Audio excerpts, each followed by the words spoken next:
नमस्कार दोस्तों। जैसे कि हमारी डीआरसी की दिल्ली रेंट कंट्रोल की जो केस मटेरियल पे केस सीरीज चल रही है, इसमें जो हमारे आने वाले केसेस है वो रहने वाले हैं सेक्शन 14(1)(e) के ऊपर बेस्ड। तो हमारे केस मटेरियल में केस नंबर 30 से लेके 30 से लेके 36 तक ये सारे केसेस 14(1)(e) के ऊपर बेस्ड है। सबसे पहले मैं आप लोगों को 14(1)(e) बता देता हूँ, उसके एसेंशियल्स बता देता हूँ, ताकि ये जितने भी आने वाले केसेस है ये कवर अप करना इजी हो जाए। तो 14(1)(e) बात करता है लैंडलॉर्ड को एक ग्राउंड देता है टेनेंसी टर्मिनेट करके अपनी प्रॉपर्टी खाली कराने का on the basis of bona fide requirement. तो जब भी हम 14(1)(e) की बात करते हैं वो हमेशा 25(b) के साथ 25(b) के साथ पढ़ा जाएगा। तो 14(1)(e) के जो इसेंशियल्स है अगर हम उसको देखेंगे ना, सबसे पहले तो वो बात करता है कि इसमें से मैं आपको बता देता हूँ क्या क्या कुछ इसेंशियल्स है। सबसे पहली चीज़, प्रॉपर्टी वो रेजिडेंशियल पर्पस के लिए होनी चाहिए। दूसरी चीज़, वो लैंडलॉर्ड होना चाहिए। तीसरी चीज़, उसको बोनाफाइड रिक्वायरमेंट होनी चाहिए। चौथी चीज़, उसके पास कोई और अल्टरनेट प्रॉपर्टी नहीं होनी चाहिए जहाँ पे वो लैंडलॉर्ड रह सकता हो। ये चार इसेंशियल्स है जो 14(1)(e) में फॉल करते हैं। इसके अलावा एक प्रोवाइजो और दिया गया है जो बात करता है कि फॉर एग्जाम्पल मैंने जो प्रॉपर्टी दी थी अपनी, मैं लैंडलॉर्ड हूँ अगर वो तो मैंने दी थी रेजिडेंशियल पर्पस के लिए, अगर बट टेनेंट ने उस प्रॉपर्टी का मिसयूज कर रहा है और उसको एज ए कमर्शियल ट्रीट कर रहा है, तब उस वाले केसेस में ये 14(1)(e) के अंदर फॉल करेगा। तो ध्यान रखिएगा इस वाले प्रोवाइजो को, ये बहुत इंपॉर्टेंट है। और ये 14(1)(e) मैंने आपसे जैसा कहा ना, ये सिर्फ रेजिडेंशियल पर्पस के लिए ग्राउंड होता है प्रॉपर्टी खाली कराने का जो लैंडलॉर्ड को मिलता है। और 25(b) बात करता है प्रोसीजर की, प्रॉपर्टी खाली कराने के लिए क्या प्रोसीजर होता है। जैसे कि अगर आप लोगों को याद होगा, हम लोगों ने समरी सूट पढ़ा था, समरी प्रोसीजर, समरी ट्रायल जिसे हम बोलते हैं, ऑर्डर 37 में सीपीसी में, सिविल प्रोसीजर कोड में। उसमें क्या होता था, एक WS जो रिटर्न स्टेटमेंट का राइट होता है ना, वो ऑलरेडी नहीं मिलता है, उसके लिए कोर्ट से परमिशन लेनी पड़ती है।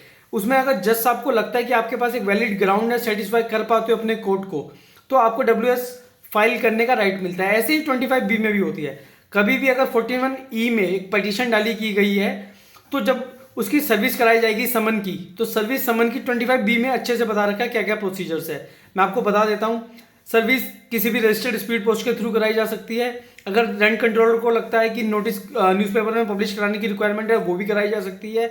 अगर एक टेनेंट जिस एरिया पे रहता है, जिस प्रॉपर्टी पे रहता है, जहाँ भी वो रह रहा है, वहाँ पे अगर सर्विस कराई गई, उसने लेने से मना कर दिया, तो रेंट कंट्रोलर माने जाएंगे कि उन्हें सर्विस हो चुकी है। और सर्विस कराने के 15 दिन के अंदर में उन्हें अपना रिटर्न स्टेटमेंट WS सबमिट करनी पड़ेगी ऑन द एफिडेविट एक प्रॉपर फॉर्मेट में। और अगर रेंट कंट्रोलर को लगता है कि हाँ कि इसमें कुछ ग्राउंड्स ऐसे टेनेंट ने मेंशन किए हैं जो एक ट्राइबल इशू है, चाहे वो बाद में आके टेनेंट के अगेंस्ट में चले जाए, जैसा उससे सेटिस्फाई ना हो, वो एक अलग मैटर है। मगर अगर वो पेटिशन को अपने काउंटर एफिडेविट को फाइल कर पा रहा है टाइम पे आके 15 दिन के अंदर में, तो रेंट कंट्रोलर उसको ऑन रिकॉर्ड ला सकता है और मैटर को एज ए ट्रायल किया जा सकता है जल्दी से जल्दी। ये सेक्शन 25(b) में बताया गया है। ये सब तो था हमारे केस के सेक्शंस के एसेंशियल्स।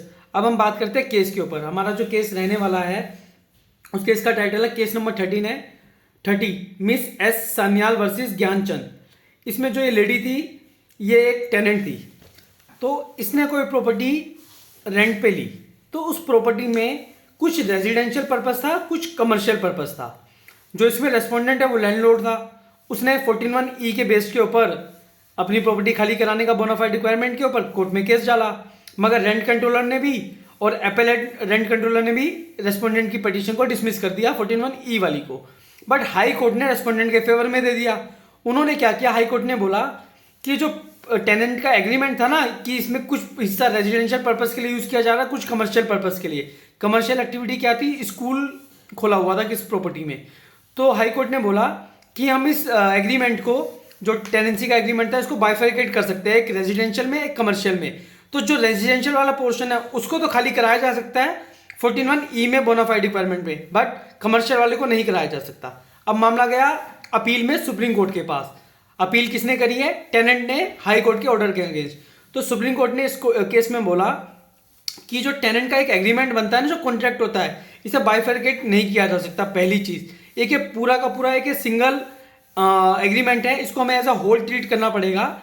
और जो 14(1)(e) है वो सिर्फ रेजिडेंशियल पर्पस के लिए बाय लॉ हमें डिफाइन किया गया है। तो इस केस में सुप्रीम कोर्ट का ये मानना था, हाई कोर्ट के द्वारा जो डिसीजन दिया गया कि एग्रीमेंट को दो हिस्सों में बाइफरकेट कर देना, वो बिल्कुल गलत था और इसमें जो टेनेंट है इसकी अपील को अलाउ कर दिया गया। तो 14(1) से हमें ये सीखने को मिला, जब कभी भी कोई भी केस अगर बोनाफाइड रिक्वायरमेंट का होगा तो प्रॉपर्टी हमेशा रेजिडेंशियल पर्पस के लिए होगी। धन्यवाद।